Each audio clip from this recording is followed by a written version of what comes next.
UTEP, you know where the miners be. Tune in when the sun goes down, MinerTalk's the word in town. From the Sun Bowl to the lights, we're talking football every night. Win or lose, we're standing tall, El Paso's pride, we've seen it all. MinerTalk, we're keeping it real, every play, every drill. From the field to the mic, we're all in, ready to strike. El Paso nights, the stars so bright. MinerTalk's got the spotlight.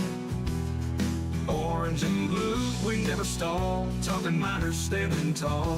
Franklin Mountains in the back, with the miners on the attack. We break it down every snap, with every fan we bridge the gap. The Rio Grande that flows so wide, MinerTalk's our city's pride. From the lows to the heights, we're here for those game nights. MinerTalk, we're keeping it real, every play, every drill. From the field to the mic, we're all in, ready to strike. El Paso nights, the stars so bright. MinerTalk's got the spotlight. Orange and blue, we never stall. Talking miners standing tall.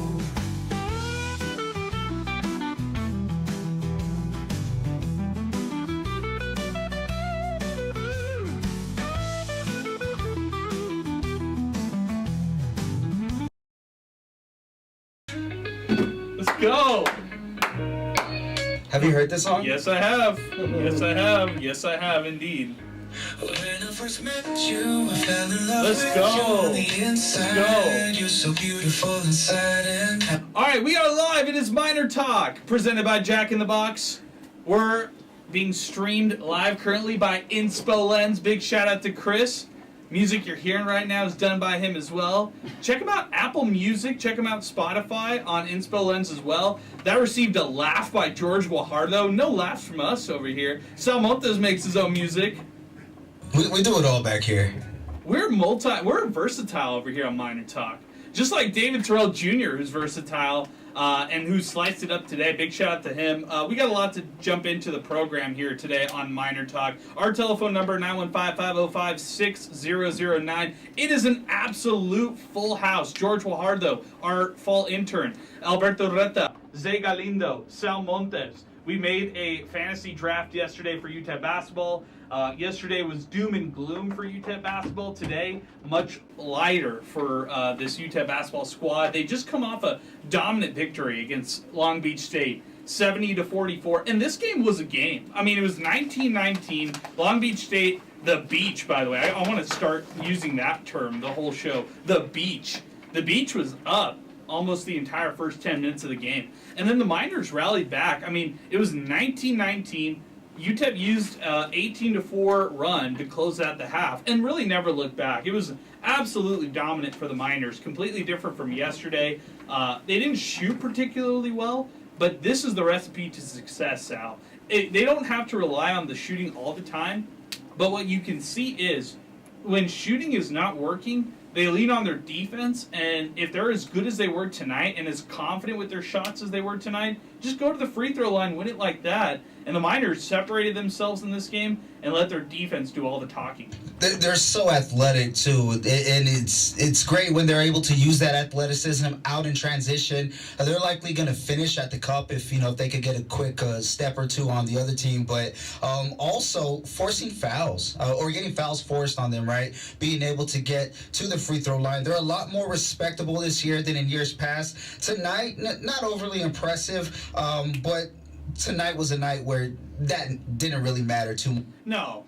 And the half-court game is basically non-existent for them. You want to see them use their athleticism for sure. So this is a special 1-hour edition of MinerTalk. We're going to take calls as long as we can here for the next hour, and then we're going to get you ready for tomorrow's game. UNC Greensboro is on deck for the Miners to close out the Ball Dogs Classic. We welcome onto the program Zay Calindo for the first time. Zay, yesterday it was a lot of doom and gloom. A lot of conversations, hard conversations here on this program about red flags here in the future for UTEP basketball. But we start off the show today talking about a dominant UTEP victory here. Yeah, a very dominant one. And, we talked about those red flags because it was needed. These were much-needed conversations, and it was nice to get them out there. And I don't know if they were listening to the show last night because they responded really well, right? They shot the ball somewhat pretty well, right? 7 of 21 from 3, but just a lot more energy this time around. And, at the end of the day, Long Beach State or, the Beach, they just aren't that good at, I'll say that. But Agreed. UTEP played good, and you can't hate on them for that. They forced 27 turnovers. I mean, that is UTEP basketball at its best. Yeah, 27 turnovers right there. And it felt like they got 19 turnovers right away. Like in the early part of the second half, this game they already racked up those double-digit turnovers against Long Beach State. So credit to the UTEP defense. They really stepped up today. Alberto, man, we talked about, or we previewed it, the fantasy draft that we're doing right now for UTEP men's basketball. And your stock is all the way through the roof because it wasn't just David Terrell Jr., but you even get some bonus points thanks to Baylor Heb to close out the game. Yeah, I'm definitely bullish on my team. I feel great now. I'm watching these games with just a teeny bit level of excitement added and interest added. Now I feel like the exact same feeling I feel when I watch fantasy or when I watch football now, right? Because I have fantasy implications involved. But yeah, definitely all my guys get involved.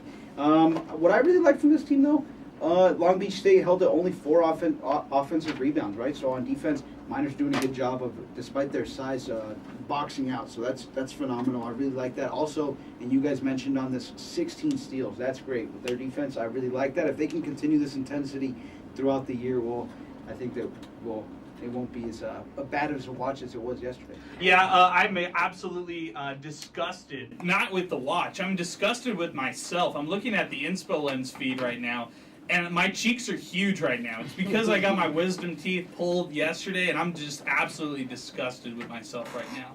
But I'm stomaching through this, and I sound fine. It's just when you look at me, I look like a chipmunk. I have puffy cheeks as it is, Sal. But I just looked at myself on Inspo Lens, and I'm like, oh, geez, this is terrible. Nah, I didn't even know that you had them taken out. That's crazy. But good thing you did it yesterday and not today, the day right before Turkey Day. I mean, granted, I don't know what the recovery difference is, but you're taking one for the team, man. You know what? I feel like we've sacrificed a lot, during holidays because of the show. And I wasn't willing to sacrifice my time. I needed to join MinerTalk tonight because there's a lot to discuss here on the program. 70-44. I got a lot more thoughts here on the game here, but before we get to the phone lines, we got 2 callers to get to. 915-505-6009. Let's pause 10 seconds for station identification. You're listening to MinerTalk right here, brought to you by Jack in the Box on 600 ESPN El Paso. From hometown to national. ESPN El Paso. ROT El Paso. A Town Square Media Station. 915-505-6009. Today can be determined or concluded as the David Terrell Jr. game. 18 points, 7 of 9 from the floor, 3 rebounds. I thought you were going to go that route, Alberto, and just talk his game and gas him up even more. 2 steals for David Terrell Jr., but was just all over the floor. And more importantly, he was confident in his shot. Zay, this is why you and I, we were so disappointed that we didn't get some David Terrell Jr. stock on our team because he could go off for games like this, and he controlled the game in such a big way. Yeah, I need to hit the trade market, try and get, DT on my team because, I mean, what a comeback from him, right? The start of the season has been rough for David Terrell, right? We documented that, an ejection, 2 foul outs in the Division I games, and, just to come out today, and he just looked better all around. His every asset of his game looked polished. He got to the rim really, really easily, and that's what we're used to seeing out of him, right? When he can score, he gets to the rim, and he has, amazing finishing ability. So all around, I'm really happy that David Terrell, showed up. 18 points, a UTEP career high in general. He even hit a 3. Yes, that was nice yes. to see. Well, so I wanted to talk about that 3 with you because 2 possessions before that, he had a wide open look and he didn't take it. I'm like, take it. I'm screaming at the TV, take those shots. He's wide open. It's David Terrell Jr. You're a sophomore now. You're a veteran player. Take the shot. I think when he watches that play on film, he'll realize, I just need to take it. Even if I miss it, I just need to take that attempt. The other side to all this with David Terrell Jr. is that his best play in this one was one, again, where he second-guessed himself. He has the ball, and the defender is probably playing him 5 feet off of him. and he wonders what he should do. He goes down low to Hamilton. Hamilton doesn't do anything, and Hamilton pushes it back out to Terrell, and that's when Terrell lights go off, and it's like, okay, wait, I can do this. I've got space right here. He uses the space, drives into the defender. The defender's not even close to him, and he gets an easy layup, and I'm thinking, that's David Terrell Jr. Zay, I think I'm trying to think of player comparisons, and I was doing it throughout this season, and I think I've landed on it. It's Tristan Newton. He's got to be Tristan Newton in order for him to be the best college basketball player he could be. You know, I just smiled so much because, I mean, you're so right. You know, David Terrell, his ceiling really is Tristan Newton, right? If he puts it all together, he plays like that type of point guard. I mean, wow, you really hit it right on the dot. I love that comparison, and I just wish somebody would tell David Terrell that he's one of the best players on the floor at all times, right? I don't care if UTEP's playing, you know, the University of Texas. David Terrell is always going to be one of the best players on the floor. He's just gifted. He knows the game of basketball better than, you know, a lot of other guys. So if he can, you know, just build more confidence in his shot, in his offensive game, and just with himself as a whole, David Terrell could be that player that we, you know, we're projecting him to be at the start of the season. And we had high expectations, and I think rightfully so. You know, he's a player who I think earns those high expectations on him. And I want to talk more about David Terrell. I also want to talk more about the decision for the starting lineup. We'll talk about that here in just a little bit. But let's welcome on George Huartado on the program here for the first time. George, your initial reactions. You've hung with us for Miner Talks throughout this basketball season. Your initial thoughts after this one, Miners bouncing back, beating Long Beach State after losing yesterday to San Jose State. Yeah, first of all, no shade to my boy Chris and to my boy Sal for the laugh. I was laughing with y'all. I wasn't laughing at y'all, believe me. Good cleanup. Back to the game. We talked about it before the show started. There were 12 separate instances where the Miners held Long Beach State without a field goal for more than 2 minutes. The longest of which was a 5-minute stretch in the first half where Long Beach State, the Beach, didn't get a single field goal to fall. I mean, that is absolutely stifling defense. Something that stands out in my mind. Yeah, the shooting wasn't particularly that good tonight, but the defense just cleaned it all up. Yeah, I agree. I mean, defense was the big takeaway and the big standout. We'll get to more questions that are coming in on Twitter next. We'll get to all these calls. We got full phone lines. Let's start it off. 915-505-6009. Carlos is first up with us. Carlos, good evening, man. You're back with us, fresh off a great call yesterday. I don't feel like you need to walk back any comments, Carlos. I just want to defend you because you were saying you needed a little bit more yesterday from David Terrell Jr., and you look at the first 3 games against Division I opponents, he fouls out of 2 of them, and he's thrown out of 1. So I think the expectations to see a better David Terrell Jr. game were there, and he just lived up to them. And that's a sign of a good player right there. Yeah, man, you know, mama, there goes that man. You know, what a David Terrell game, man.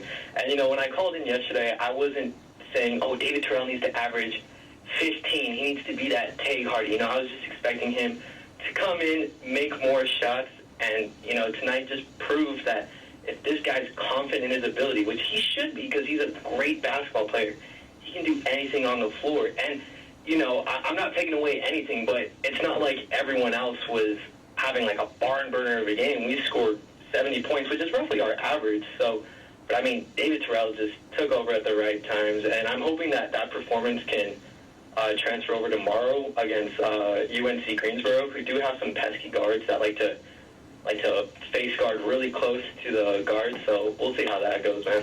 Okay, give us your full thoughts on this one, full reactions to UTEP defeating Long Beach State, because I led with David Terrell Jr. I'm sure that was going to be some of your points, but give us more of your thoughts from today's win. Man, you know, like, I really wasn't going to call in, but I saw David Terrell go off, I was like, I have to do it. You know, it was respect. It was a good game, right? You know, just, you know, these guys putting it together, and, you know, we're hoping that they put it together consistently throughout the year. You know, obviously we're not expecting them to win every single game because that's almost impossible in college basketball, but when they're playing like this and the defense is tenacious, I don't see how they can't win a game that they're expected to win, and, you know, it's just really good. But, yeah, man, I was just kind of blown away by how well David Terrell played. It's kind of like what he should be playing like. And I appreciate the phone call, Carlos. Thanks for weighing in. Thanks for giving us a call. I appreciate you. Much respect to you for calling in after. I don't think you called him out whatsoever. You just held him accountable, and I think UTEP fans have high expectations of him as well. So credit to you. I appreciate the phone call, Carlos. Thanks for weighing in. I want to digress just real quick, Sal. This was also Long Beach State. A 70-44 victory. Zay said it earlier. I'll mention it again just to restate it. A good win for UTEP coming off a loss. However, it is Long Beach State, and there's still more to prove, and that includes tomorrow against UNC Greensboro. Yeah, and it's nice for the Miners defensively because that's what you want to see. That's their bread and butter. And check this out, just for quick numbers, and you said it best right. Hey, Long Beach State 1-6 going into this one. Well, how did they get to 1-6 after being 1-5? That's because they only scored 48 points to Greensboro against Greensboro last night. They only scored 44 points to the Miners. So there's something lacking offensively. That scouting report, was going into effect. That's something that Golding had mentioned, just kind of learning more about them and game planning for this one. But you're absolutely right, though. It is a Long Beach or the Beach team who's really not that good this year. There's just so much dysfunction going on over there. Tomorrow, though, that's going to be a good one because the last time they played the team who was the Spartans was yesterday. Didn't look so good, but they'll have the Greensboro Spartans tomorrow. And the score for that one, if I can just pull it up right now, as of maybe a couple minutes ago, 16-13, San Jose's leading midway through the first half, but it's not a slow start for either team getting blown out early, so that's what we don't want for the Miners. You want to see them, if they're not going to score at a high clip, at least don't get scoring on at a high clip in the first 5 minutes. Well, it's also 3 games in 3 days, which is another thing to look at here for tomorrow's matchup. But let's go back to the phone. Speaking of 3 games in 3 days, the man who's been out there for 3 days is our man Sideline UTEP. He is out in Henderson, Nevada. He's covering the Bulldogs Classic after UTEP defeated here in this matchup Long Beach State 70-44. What's going on, Sidelines? How are you, man? Hey, what's up, guys? First off, I know I was having issues yesterday with my connection, so can you guys hear me? I'm hearing my... Yeah, you sound great. Okay, awesome. No, it was good, a good win. This is exactly what they needed to do today after last night. Very disappointing last night, and they just came out and they just fired on all cylinders, man. Defensively, they played south. Look what I saw from David Terrell, man. I think he shut up all his haters last night, man. 18 points, man. That's all you ever really need from him, man. If we can get, consistent, like 11 to 15 points from GT on a daily night, man, that's all we need from him, man. Good win, though. I know the Beach isn't too good of a team, but you can't argue this. I mean, I feel like Golding's teams in the past haven't responded that well from, a disappointing loss. And, seeing a disappointing loss yesterday and them coming out and just kind of just a slow start to the first half, but just dominating the second half and just ended up taking the win. So good for them. How are they going to go to tomorrow's game and kind of channel that same energy, Sidelines? Because I'm a little, I'm just concerned with the fact that it's 3 games, 3 days. Mm-hmm. Yeah, no, I mean, I think how they should approach tomorrow's game is the same way how they approached the Santa Barbara game. Just start off physical defensively. If you got to give up a little bit of fouls, I think that's probably a good route to go. But they just got to play. They got to play their style of ball and just start off physical and defensive right off the bat. I think they'll be able to hold UNCG to, a little less points than what they've been scoring. But just start off fast and physical. I'll ask you this, Sidelines. Is everybody sticking around to watch San Jose and this other game right here, San Jose and UNC Greensboro? Did everybody end up leaving from the UTEP team? Like, while you were leaving the arena, what did you end up seeing? I think I saw, obviously, I saw all the assistant coaches and the scouting team watching the game from UTEP. As far as, the players and stuff, I did see Trey Horton and David Terrell hang out with their parents. I think their folks came by to support them. I don't think they were watching it. Maybe they'll catch the tail end of the second half, but I didn't see them on my way out. Okay. Well, hey, I appreciate it anyway, Sidelines.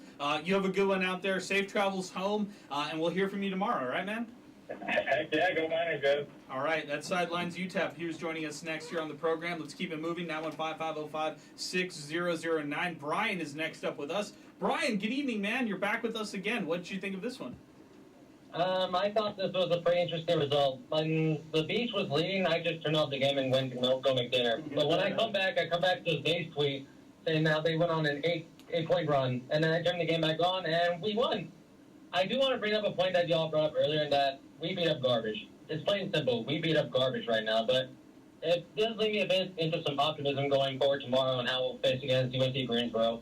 I really like how David Terrell was playing today. A lot of improvement. I guess UTEP News got him to get his shit together, so we'll see how that goes.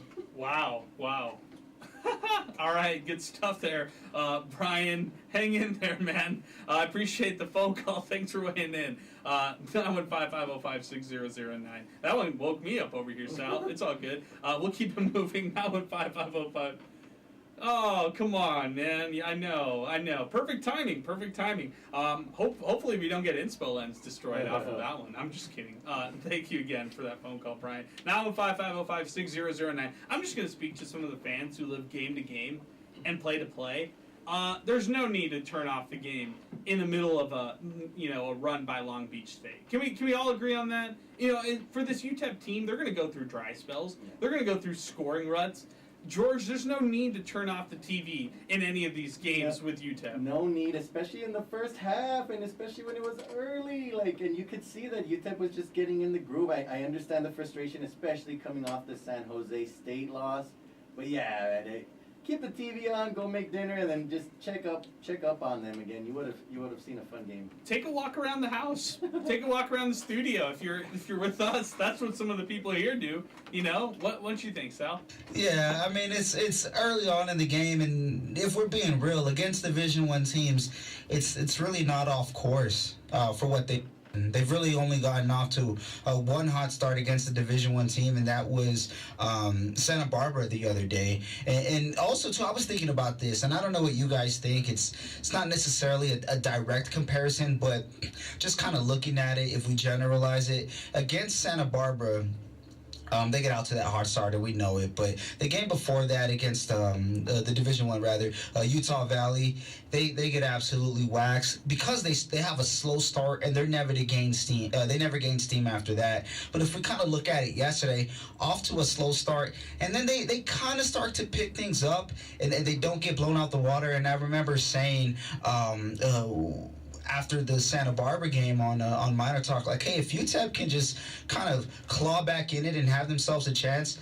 that's going to be kind of, what the people are going to want and what they're going to expect to see. So it's not too far off from there, but what do you guys think? Like, yesterday felt terrible because of the slow start, but they were able to claw back. Do you feel a little bit better seeing that as opposed to what happened in Utah Valley? Or does it not even matter because it's a veteran team and they shouldn't be playing like that to begin with? Yeah, I would side with that, Sal. This is a veteran group to me. I just have high expectations on I know this is a new team. I know this is, quote-unquote a new team, a team that's still trying to get acclimated with each other, but I still hold this team to a high standard. Like next week against Seattle, I'm sorry, I'm picking UTEP. That's my standard. They've got to beat Seattle. They've got to go out and, win 2 out of these 3 in Vegas here for the Bulldogs Classic. I get San Jose was a bad loss, but I still expect them to beat UNC Greensboro. Zay, that's the expectations I've got on this team. Yeah, and I think those are fair expectations, right? From what we've seen, the highs of this team, they should be beating teams like UNC Greensboro. They should be beating teams like Seattle. And I mean, you say the word Seattle, and it's just giving me nightmares to that game last year. Yes. I mean, yes. What was that? It could be the same thing this time around. It really is just matchup based for this team. I think I'm really leaning towards that now. Seeing they're just completely different teams on completely different nights, right? And it really just depends on who they're playing against. What's interesting? The numbers do not back anything up for UTEP. Actually, they really don't. This is such a game-to-game, to your point, Zay, this is such a game-to-game team right now. They went into the Bulldogs Classic, and I get it, granted it's 4 games, but they went into the Bulldogs Classic top 15 in the country in 3-point scoring. Yesterday, because of their 33% outing, they dropped to top 50. They were around like 48 today. Right now, as it stands, I just hit refresh after UTEP today shot 33% from beyond the arc again. They're now 69 in the country for 3-point percentage. So it's inconsistencies that you're seeing with numbers. Numbers are not adding up right now for UTEP. And that's a sign of a team still searching for its identity. That's okay. It's still okay as you're turning the page from November to December, Sal. It's okay to still be looking for your identity. But it will be, we still will judge them either way. We're going to still judge them on what kind of team they are.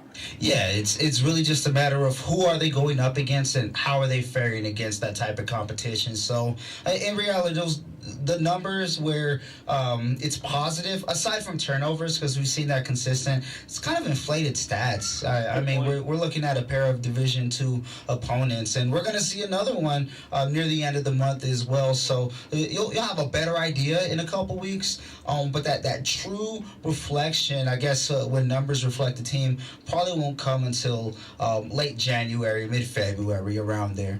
Yeah, I'm with you completely there, Sal. 915-505-6009. That's our telephone number. Back to the phone lines we go. It's Noel who's next with us. Noel, good evening. What's going on?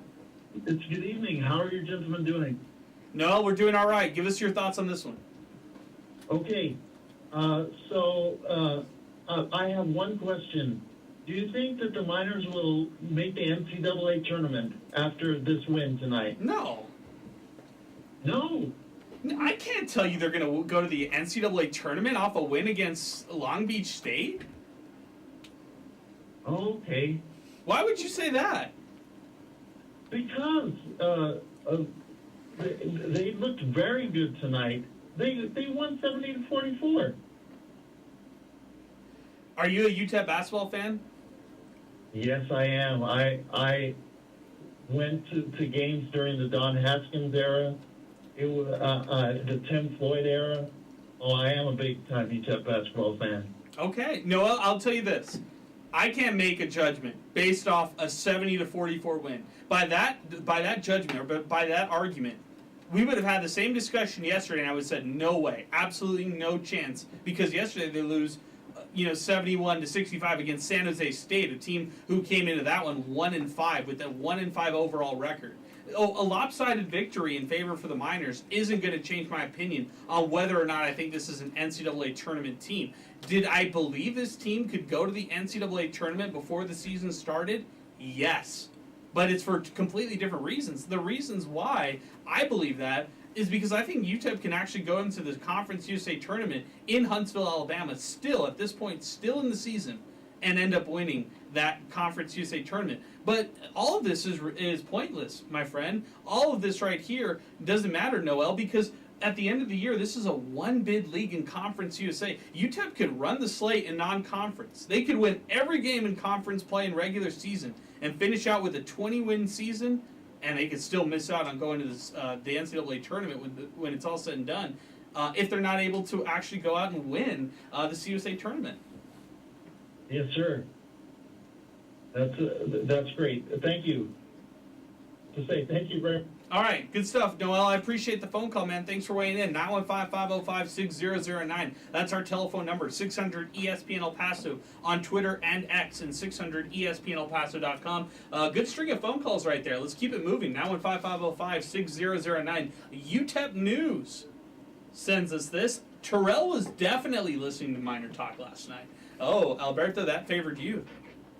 Yes, it did. That's why I said extremely bullish on the Miners. And look, just addressing that last caller. Look, if you're that in on the Miners and you were even surprised when Adrian said no, go fly out to Vegas. Or if you're in a legal state, go out there and just bet for the Miners to win the CUSA championship. If you're that convinced that it's going to happen, not that we don't believe. It's just that the Miners have a lot of work to do before we can say for sure it's going to happen. But yeah, I'm definitely extremely bullish on what David Terrell did today. I'm excited. I think I could take it all. Okay, I like it. Good stuff, man. I'm looking at the future betting odds right now because you opened up the can of worms.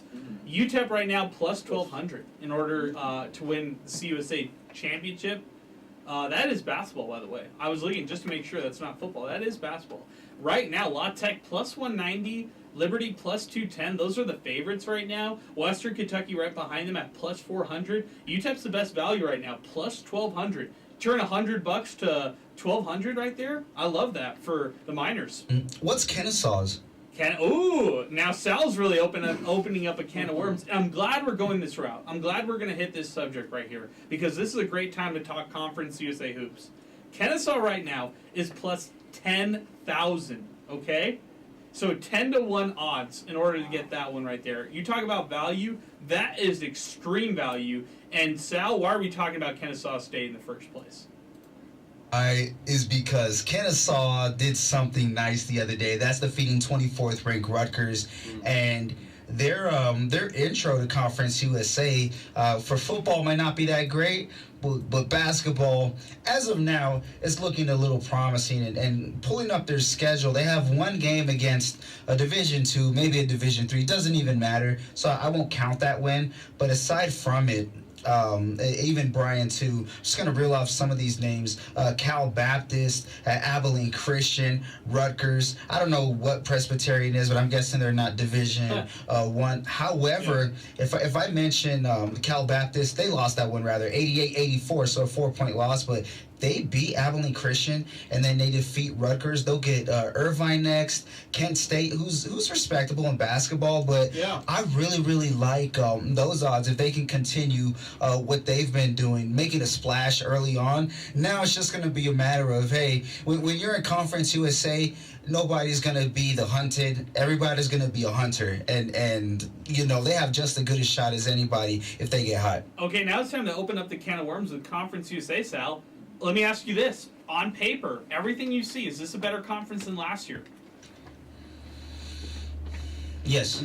I think so too. Zay, you want to expand? You want to expand a little bit on this? Yeah, you know, I got the opportunity to do a Conference USA preview in the off season, and I mean, I was looking at these teams, and they're really good. Like, they're really solid teams from top to bottom, 1 to 9, right? All of these teams, you know, they can make, you know, they can sell me on saying we can, you know, run through Huntsville. We can win the Conference USA Championship when that time comes. So, no easy games this year, you know, in conference play for UTEP, for any team. You know, if you're going to go on the road, especially those road games are going to be, especially tough with that travel. So, it's going to be a fun conference.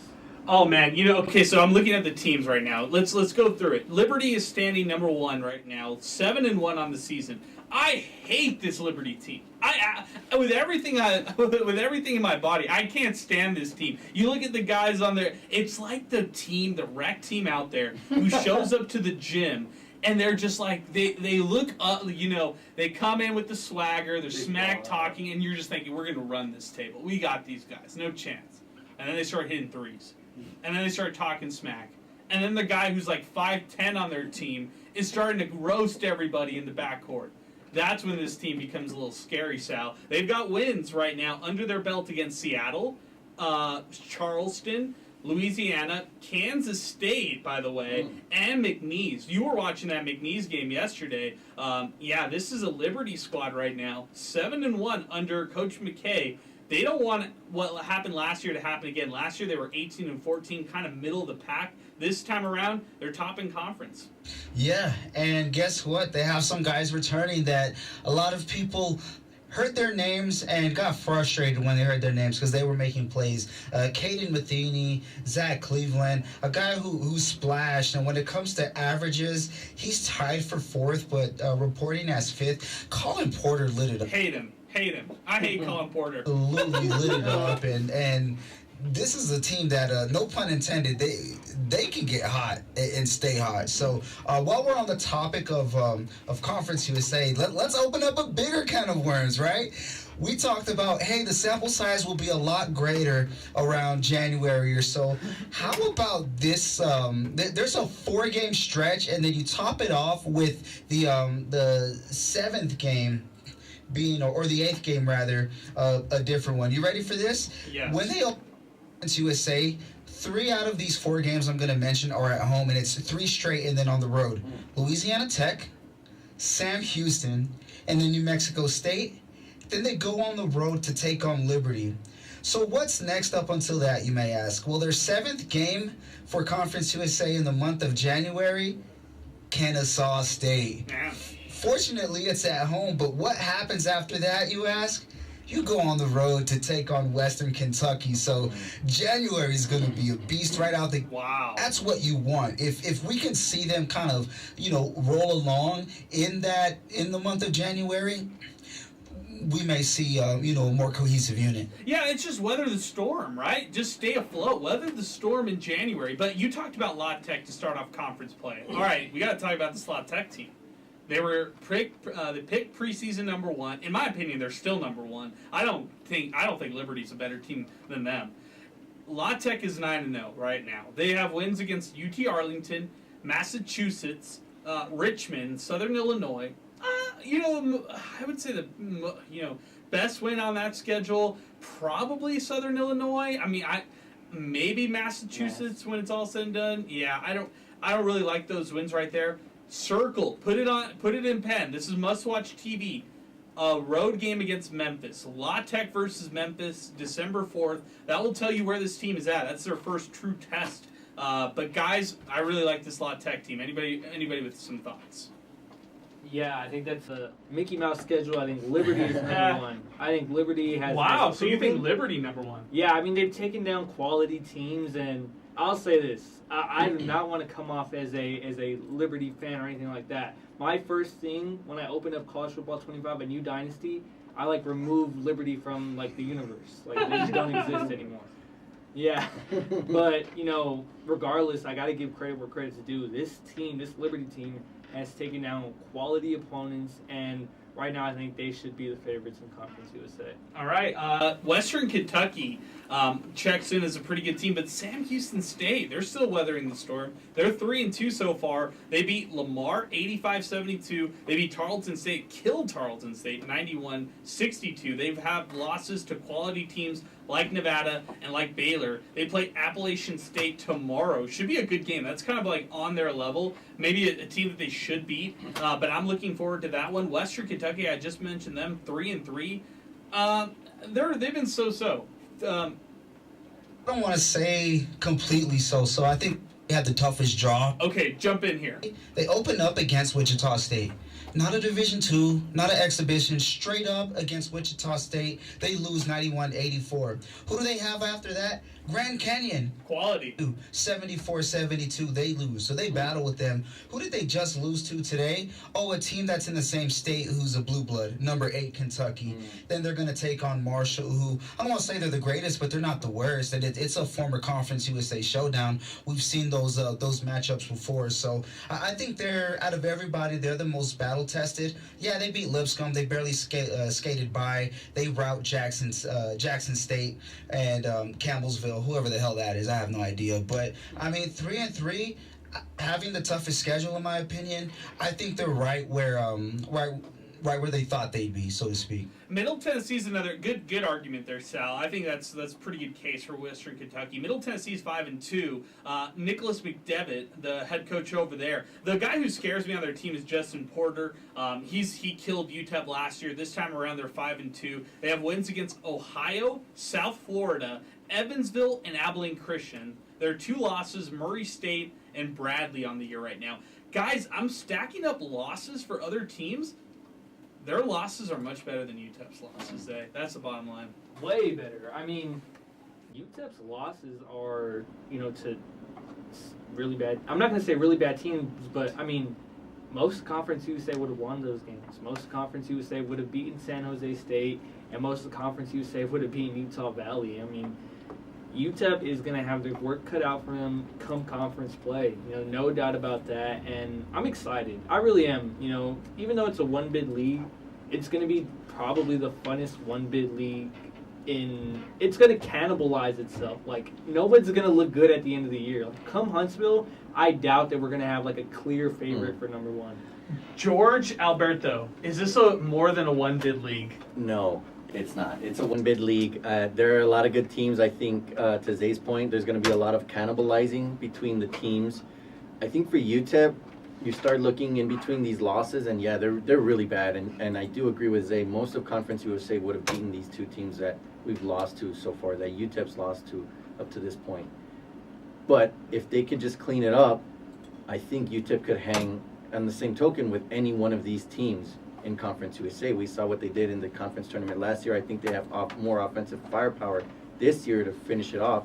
So I think it's going to be a lot of fun, like Zay said. Look, I just wanted to talk about this. Zay's definitely right. Teams are going to eat themselves, and last year we saw that it was very much a road issue, right? Most teams drop games on the road, and right here, both of the losses for the Miners are bad losses on the road, right? Where you get streaky, and the other team gets really streaky and beats you up, a team you should have beat. So I guess the question to really ask, and all it boils down is this: is how many games or what percentage of the games on the road are the Miners going to win? Yeah, that's a good question. That's a good question because I'm looking at right now. Last year, Sal, we hit this pretty. We were on it all season long. We were consistent with this. Home teams last year in CUSA, 52. They won 52 out of the times of 72 attempts. Wow. So they're winning. Home teams were winning almost 3/4 of the time. That's so impressive right there. And Alberto's completely right, Sal. If UTEP can just string along a couple of these road victories, you talked about the gauntlet that is January. Well, you started off with 3 home games. If you can take care of home court and then win a couple on the road, UTEP will be in a perfect place come March. Yeah, and last year, what propelled them really to that run to get to the title game? It originally started at the end of February at Jack State. It's not the sexiest one, but you're right on that though. They visit Liberty. And they get the win over there. They beat Liberty worse than Liberty beat UTEP at home. The game at home, Liberty won it, but it was a battle. It was a more respectable battle than it was when the Miners visited Lynchburg, Virginia. So that's exactly it, man. It's going to come down to who gets hot at the right time and who can get those wins on the road near the end. Yeah, I agree completely on that one. 915-505-6009. A couple other posts to get to on social media. I think we hit CUSA pretty well. We have to do another check-in in about a month, so somebody needs to put the calendar invite and say, hey, we'll check on this in a month from now and see if we still feel the same way. There's no chance, for 2 bids, right? Let's just hammer that home. No chance for 2 bids. I mean, like, unless Liberty runs this table non-conference, right? They literally don't lose again, and they, like, dominate conference play. They go to the Conference USA Championship and, like, lose on a heartbreaking buzzer beater, then I'd say that. Like, that's just how it is. That's just how it is. Last year, they were about 15th, like, middle of all of college basketball. They were ranked 15th out of KenPom out of 33 conferences. This year, if they're closer to 11, 12, I think that's probably a fair spot for them when it's all said and done. However, it doesn't make them it doesn't make them a 2-bid league whatsoever. This is still a 1-bid league when it's all said and done. But to Alberto's earlier point, if you're feeling a little frisky in terms of UTEP betting, maybe place that futures bet at some of those sports books that might take it. UTEP plus 1,200. Say that you heard it on MinerTalk. Plus 1,200 as far as the odds I'm looking at right now. Maybe, who knows, maybe they'll switch. But either way, that's what I'm seeing right now. 915-505-6009. Brian tweets into the program. Good win. Sadly, it was a win against a garbage team, and I don't like our odds going into UNC Greensboro, but I hope these boys prove me wrong. Pick my axe 915. A win is nice, but consistency would be the best thing to happen. Well, I agree. Manny David at Garcia_25. Way to turn it around for UTEP men's basketball. Great game by David Terrell. Hopefully they could keep the momentum going and get another win tomorrow night. #MinerTalk. A couple other posts to get to. This is from Tristan Pence. Welcome back, David Terrell Jr. David Terrell was the difference maker. UTEP rebounded well as a team tonight. Let's hope tonight's version of the Miners show up tomorrow against a very tough UNC Greensboro team. Sal, I mean, the other part to this is UTEP out-rebounded Long Beach State tonight. I know it's quote-unquote a garbage team like some of our listeners want to say, but UTEP did not out-rebound UT Permian Basin. That's a Division II opponent right there, and UTEP was able to do so and win the rebound margin tonight. It's interesting, and it's kind of like, what is the context behind it for me? And the reason why I say that is because, sure, they out-rebound, they out-rebound Long Beach State, but it really just came from the offensive glass because they were missing their shots. So it's kind of like a glass half full, glass half empty for me. They were able to cash in on those, don't get me wrong, but their defense is their bread and butter. They got to be able to seal the deal and get the ball back when they're not stealing it. So it's kind of like if they're not forcing a turnover, the other team's either getting the rebound or they're making their bucket. That wasn't the case tonight. So I want to see how this can be, how this goes next game. Greensboro's going to be a far superior rebounding team than the Beach was tonight. But they attacked the offensive glass, and that's what people were asking them to do before as well. So can't have it all, but they were able to show that sense of urgency and just say, hey, if it's there, we're going to take it. Go bullying them in the paint, and they of course today they got more points in the paint than the Beach. So a lot of positives right there, but you do want to see it on the defensive side. Hey, speaking of positives, I love this positive you sent me. According to ESPN, UConn basketball is the 5th-ranked team in AP poll history to lose by 2 points or less on back-to-back days, and the first since Michigan dropped 1-point games to UTEP and Texas Tech back in December of 1983. Love that one.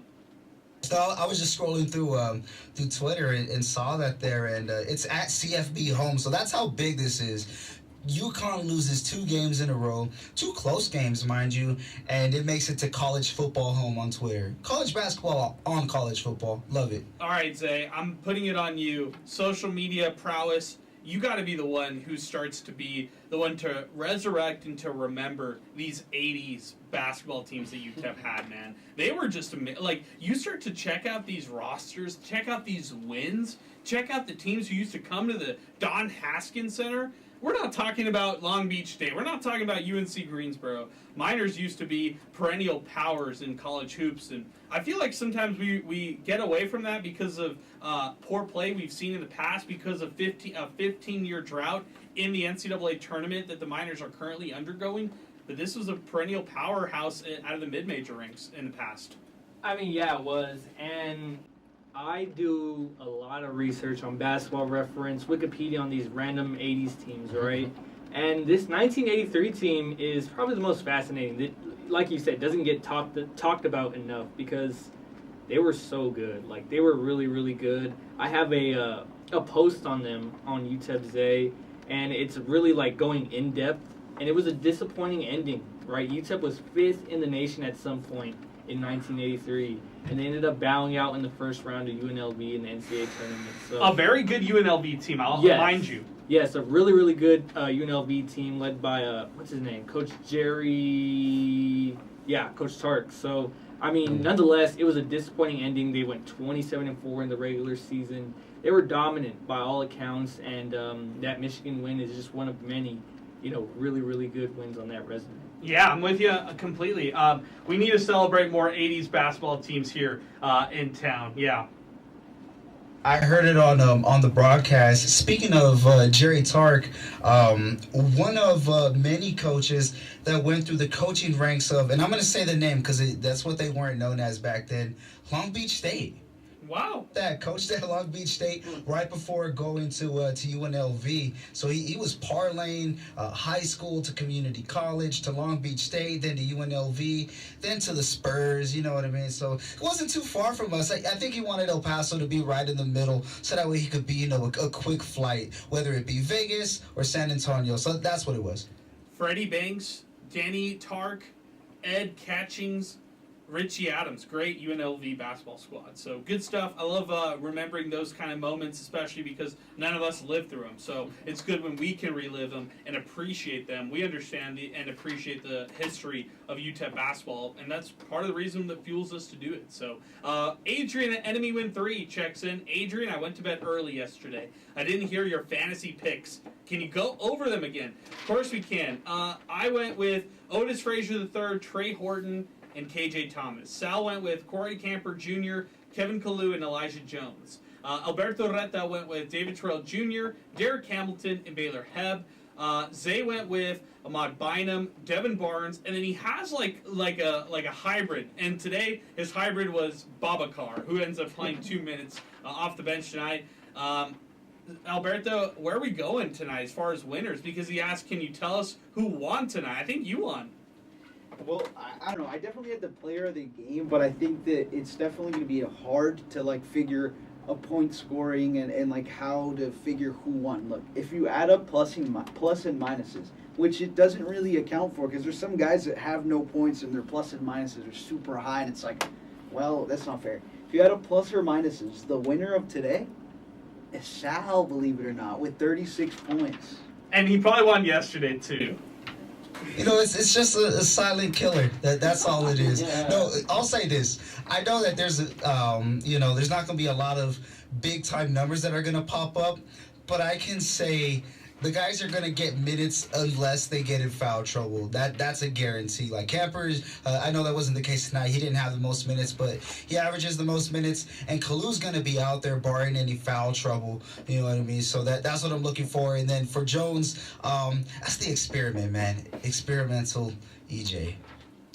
I'm just mad. I'm a little upset that my guys didn't step up today. But hey, you know what? I feel good about this. Zay, we got to get a scoring system down though. I don't know. We got to figure something out. We really do, and like I said, I'm in the trade market. Like, if anybody want Devon Barnes and Ahmad Bynum, I mean, does anybody want them? And it's no hate to them. Like, I like them on my team, but I'm always looking to improve, right? Oh, maybe he's already ready to sell the stock. Like, he's ready to sell the stock on both guys. I'm willing to package them, a package deal for both of them, for one really, really good player and one of your guys that you don't think will contribute. So I'm just saying that the offer is out there. I am in the trade market. Oh man, Zay's already on the trade market. Hours old. He's already Devin Barnes comes off the bench for one game and he's like, how can I trade him, guys? How can I get him off my team? Oh man, this is fun. 915-505-6009. We'll figure out, Adrian at Enemy Win 3, we'll figure out something more concrete. We were supposed to do this first game of the season, so I'd even want to go back and recap some of the other matchups so far to see, who's in the lead, what we're looking at. Maybe we look at, best overall player and we just award that to whoever's got that player. But I don't know. We'll figure it out. Either way, it's fun. We're each picking 3 players.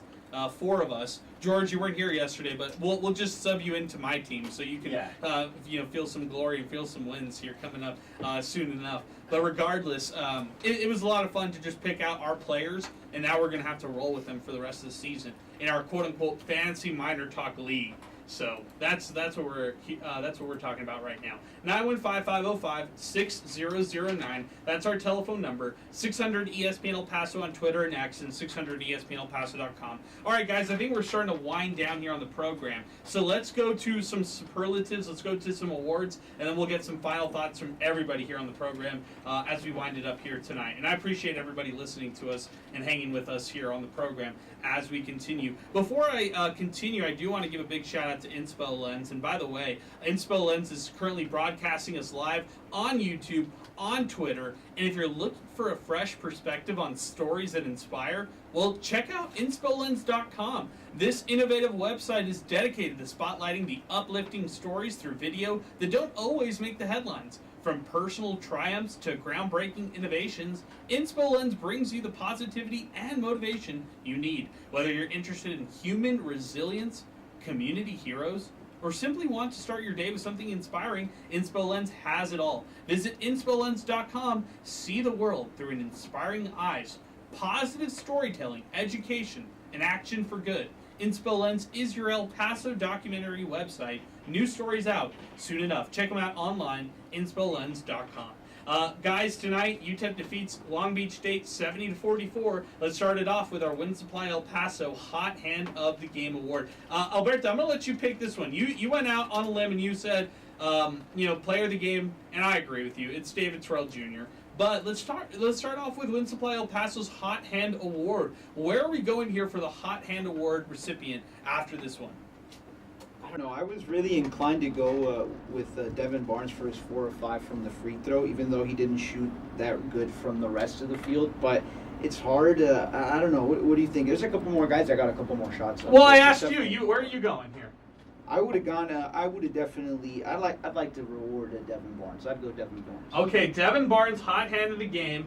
Interesting pick right here. 7 points, 1 of 6 from the floor. You could have gone a little Ahmad Bynum, who hit a trio of threes, or you could have maybe even went Corey Camper went 5 for 10 from the floor. But we'll stick with Barnes, doing it from the charity stripe, coming off the bench, by the way. 3 fouls to steal in 14 minutes of action, +9, by the way, when you're talking plus minus. So he will be our hot hand of the game. That's brought to you by Wind Supply El Paso. You can stay on schedule with Wind Supply of El Paso. Home builders make them the trusted HVAC system supplier. Check them out online, windsupplyelpaso.com for rebates. Check them out for their success stories, and hit the Find a Dealer tab. You can check out the champion dealers they've got. That's windsupplyelpaso.com. Guys, just to quickly touch on it, they changed up the starting lineup tonight, and it's important to talk about Devin Barnes. He comes off the bench tonight.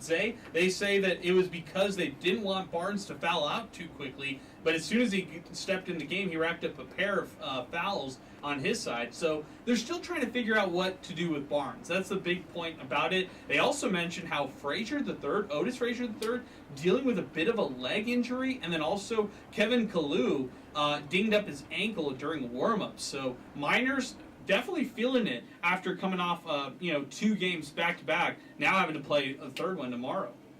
Yeah, I'm really surprised that UTEP has been really, really lucky with health the past couple of years, and I mean, it catches up to you. The way the UTEP plays, it's such a physical, it's a grinding type of play style that I expect a lot of injuries, and this is, no different. They're playing 3 games in 3 days, and 3, solid teams. I won't say solid, but 3 Division I teams is still, going to be a bit of an effort. So, yeah, it's good to see that, other guys stepped up, like, Ahmad Bynum hitting those 3 threes was huge. Corey Camper looked really, really nice in that second half. 4 steals for him. So, all around, guys stepped up. Even KJ Thomas stepped up when he needed to. It's nice to see that. It's that depth that we were expecting throughout the year. It's really coming into play now. Yeah, I think so too. I think you're starting to see them flex their depth, and that's what, they're going to have to lean on it tomorrow, especially because of all the guys kind of getting a little gas. So let's go over to our player of the game. It's going to David Terrell Jr., no question about it. 18 points, 7 of 9 from the floor. He hit a three-pointer tonight, his first of the season. 3 rebounds, 2 assists, 2 steals. George, when you talk about David Terrell Jr., fans yesterday, you weren't with us, but fans yesterday were a little disappointed in just the totality of his season. He sure redeemed himself tonight with a player of the game type performance. Yeah, absolutely. I mean, he stepped up to the plate when the adversity was knocking at his door, right? I mean, he was finally feeling the heat. I'm not going to say that the fans' frustration with him was unjustified. I totally get it. But he's a sophomore, and it's the beginning of the season. I'm not saying that we're going to get 7 of 9, 18 points, David Terrell every game, but if he's within this ballpark, of shooting around 50% from the floor and at least 35% from 3, my God, I'll take that every single day. And he just has to play with confidence. You saw it today. He played with confidence, and he was by far and away the best player on the floor. Yeah, I think so. I really do. I mean, dude, two-way style, David Terrell did it. Player of the game tonight, that's brought to you by the Oscar Arieta Allstate Agency. They're providing insurance solutions to El Paso for over 27 years. That's experience you can trust with the Oscar Arieta Agency. Check them out online, oscararietaagency.com. Click the Hometown Hero button. You can check out past Hometown Heroes who have been awarded during the UTEP men's basketball games. And if you know somebody that is deserving of being honored as the next Hometown Hero at the next UTEP game, check it out online, oscararietaagency.com/hometown hero, and you can nominate somebody today. Guys, we are turning the page. It's tomorrow, and it's UNC Greensboro. This team is 3-2, the Spartans on the season. Sal, do you have a scoring update for us for San Jose State? Okay, got you. UNC Greensboro on the season, by the way, they have a stellar defense. They hold opponents to shooting less than 45% from the floor on effective field goal percentage. They also hold opponents to shooting lower than 30% from beyond the arc. They're one of the best perimeter defending teams that you're going to find in the country. So this team, just like UTEP, loves to pride themselves on defense, Sal, as we look over to the San Jose matchup.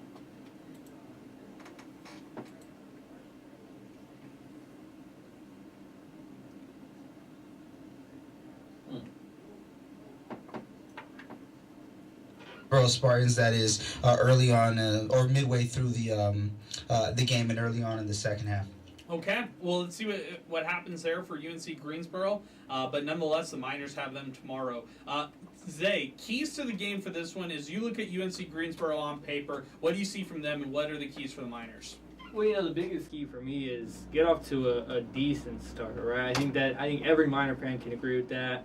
The way the UTEP has started, they've the one Division I game they started good was the Santa Barbara game. We know how that goes. They hold on to win, and then those two other bad starts. Even today was a bad start. Obviously, they were able to get back on track, but get off to a good start and play physical. You gotta be physical, especially with your guards, right? David Terrell, Corey Cadber, Trey Horton. Corey Chapman. I like it. I'm thinking about football here. I can't wait until the Battle of White's End. But Ahmad Bynum, guys like that, they need to be physical, right? They need to get down and dirty in the paint.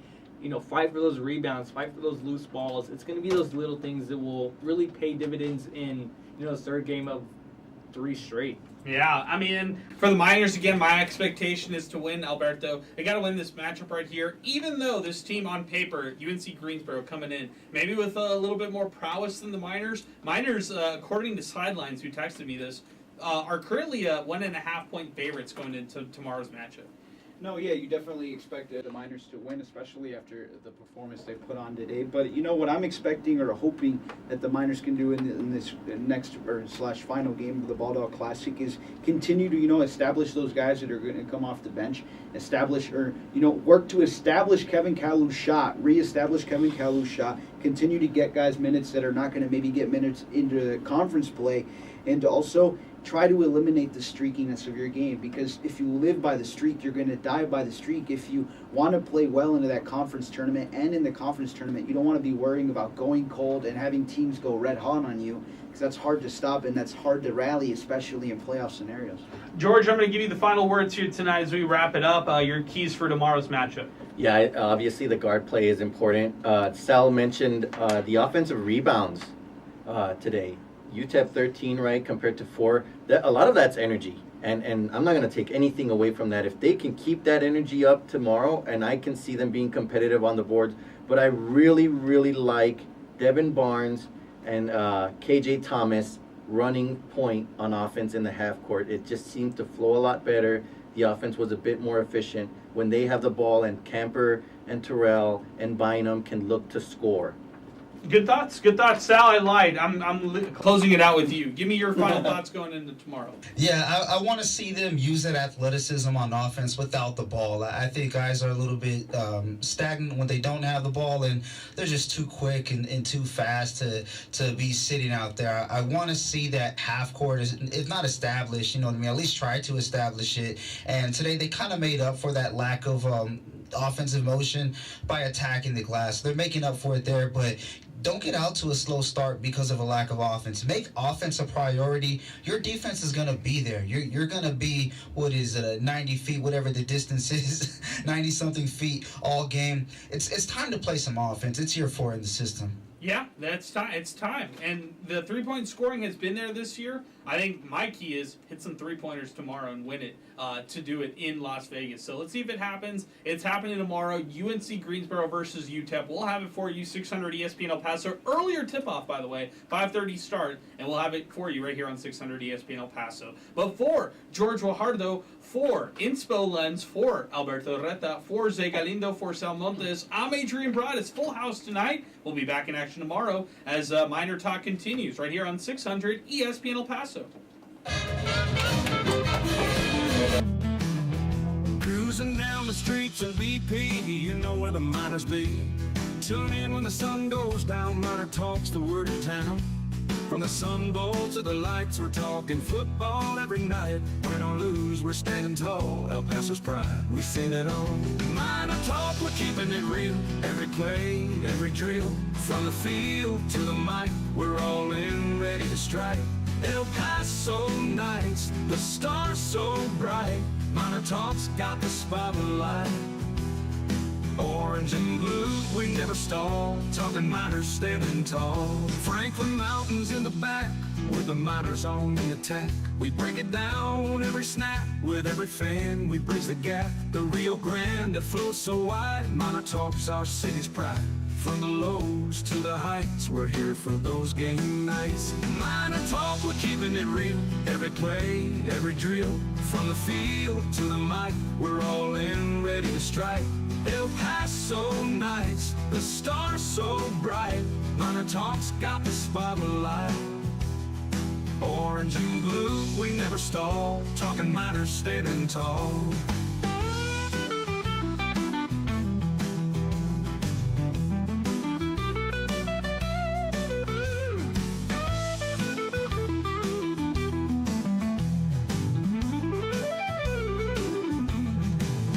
Shout out loud, the Miner crowd.